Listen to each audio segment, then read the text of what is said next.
apa yang mereka terapkan? Kalau langsung lapor begitu, apalagi ada pasal 28 ayat 2 yang dibilang bahwa ini melanggar transaksi elektronik. Pasal 28 ayat 2 itu khusus untuk orang-orang yang dagang di media sosial. Ini dagang apa? Halo guys, ya pengacara itu tidak identik dengan kliennya, ya tidak identik dengan kliennya, tidak bisa disamakan antara pengacara dengan kliennya. Tapi yang kemarin di Polda kok identik ya, 11-12 ya, antara lawyernya sama kliennya beneran. Coba deh dilihat, diperhatikan kesamaannya, banyak kesamaan ya. Banyak kesamaannya ya. Jadi wajar netizen ngakak abis, wajar banget. Karena memang betis ya. Yang satu turun dari gunung, yang satu artis terpopuler ya, terkenal se-Soentaro jagat katanya begitu. Ngeri kita, ngeri ya. Yang mau komen silahkan. Alhamdulillah hari ini udah mendampingi klien kami, artis papan atas yang terkenal seantero jagat, Tia Marlene. Yeay. Seantero jagat. Iya dong, semua kenal sama kamu sekarang. Kamu nih artis papan atas sekarang. Kok sekarang dari dulu dong? Oh iya. Kalau dulu, Bang, kalau udah terkenal wajib dibuka nggak sih sanggul aku nih biar nggak dikira? Ya nggak, kan katanya apa tuh sanggul kuda apa? oh iya, enggak perlu, itu ciri khas kamu. Ini udah ciri khas Tiara Marlene tahu, jadi nggak ngikut-ngikut orang. Kalau aku mah Iya. punya ciri khas sendiri. Iya. Ya. Dan hari ini kita datang bukan memenuhi panggilan, bukan. Justru kami ingin protes. Kami mengajukan surat permohonan perlindungan hukum. Karena proses administrasinya, hukum acaranya cacat formil. Cacat hukum, kami duga cacat hukum atas laporan wanita yang berinisial Ewe. Awas ya. Ewe, nanti kita lapor balik kamu, Ewe. Hah? Kita lapor balik kamu, Ewe.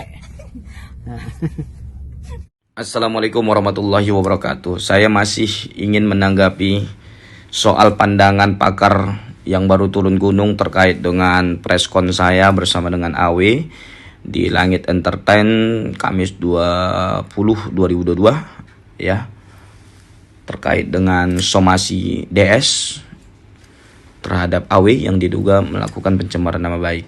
Setelah berdiskusi, tegas kami sampaikan di preskon bahwa kami tidak menanggapi somasi 1, somasi 2, bahkan somasi 3 yang baru dikirimkan kemarin oleh pengacara DS. Karena menurut kami tidak ada penghinaan, fitnah, pencemaran nama baik sebagaimana isi somasi tersebut yang dituduhkan kepada klien kami, karena dia merasa tendensius itu kepada dia. Ya, dia hanya baper saja. Dan menurut kami tidak ada pidananya. Dan kami meyakini bahwa motif daripada klien kita hanya untuk menghibur followersnya, karena memang kalau dilihat secara keseluruhan VT-VT-nya itu hanya untuk komedi, menghibur ya, tidak ada maksud atau tujuan untuk merendahkan, mencemarkan nama baik, melakukan fitnah dan lain sebagainya, nggak ada itu. Nah, menurut pakar yang baru turun gunung, dia bilang somasi itu wajib dijawab karena hukum Indonesia itu tertulis dan tercatat, kata dia begitu. Apabila kita ingin melakukan upaya hukum balik, ya itu administrasi harus dilengkapi, karena kalau tidak memiliki legal standing. Jadi maksud dia kalau kita tidak jawab somasi daripada DS itu, maka kita tidak bisa melakukan upaya hukum balik baik pidana maupun perdata. Ini dasar hukumnya juga nggak jelas. Sama sekali tidak jelas dan tidak, ini menyesatkan gitu loh. Terus dia bilang, apabila somasi tidak dijawab maka 50% Anda berarti sudah mengakui kesalahan. Nah, ini lebih ngawur lagi. Bagaimana mungkin dia bisa menyimpulkan ketika kami tidak menjawab bahwa kami mengakui 50% somasi tersebut? Ini lebih keliru lagi. Makanya dengerin waktu saya preskon itu. Dengerin baik-baik waktu saya preskon. Coba perhatikan kata demi kata, kalimat demi kalimat secara utuh. Ya, kurang lebih durasinya itu 36 menit. Coba anda perhatikan. Nggak ada yang kesleo itu. Nggak ada yang terbalik-balik pesannya. Nggak ada yang jungkir balik itu argumennya. Nggak kayak Anda kemarin, jungkir balik kan, terbalik-balik kan, terkilir kan. Nah itu, karena memang kalau live ya, itu murni pemahaman ya. Hafalan itu bisa buyar. ya. Makanya saya bilang ya, lebih baik diam daripada banyak bicara, dan itu menunjukkan siapa Anda. Bismillah ya, banyak belajar lagi. Masih lanjut tentang pakar yang baru turun gunung. Biar lain kali kalau dia perform itu betul-betul punya persiapan yang matang sehingga tidak mempermalukan diri sendiri. Ya, jadi dia bilang hukum Indonesia itu tertulis dan tercatat, kata dia begitu. Hukum Indonesia itu waktu semester 1 saya kuliah di Fakultas Hukum Universitas Islam Riau. Hukum Indonesia itu ada 2 bentuk. Mungkin pakar yang baru turun gunung ini lupa mungkin. Ada 2 bentuk hukum di Indonesia itu, hukum tertulis dan hukum tidak tertulis. Makanya kita mengenal juga hukum adat, dan itu diakui. Ya, dan itu diakui. Ya, dan dilindungi juga oleh konstitusi eksistensi daripada hukum adat ini. Jadi tidak hanya hukum tertulis pakar, ya, ada hukum tidak tertulis. Nah, kemudian yang kedua yang mau saya koreksi soal STBL. Coba deh dicari-cari STBL itu. STBL itu dulu waktu semester 1 saya ingat STBL, ingat saya itu Stadblad Ordonansie. Itu bahasa Belandanya tuh. Stadblad itu undang-undang yang diberikan nomor lembaran negara, itu dia tuh STBL namanya. Tapi kalau yang Anda maksud adalah LPEW, itu namanya STPL, bukan STBL. Karena Anda banyak keseleo-keseleunya.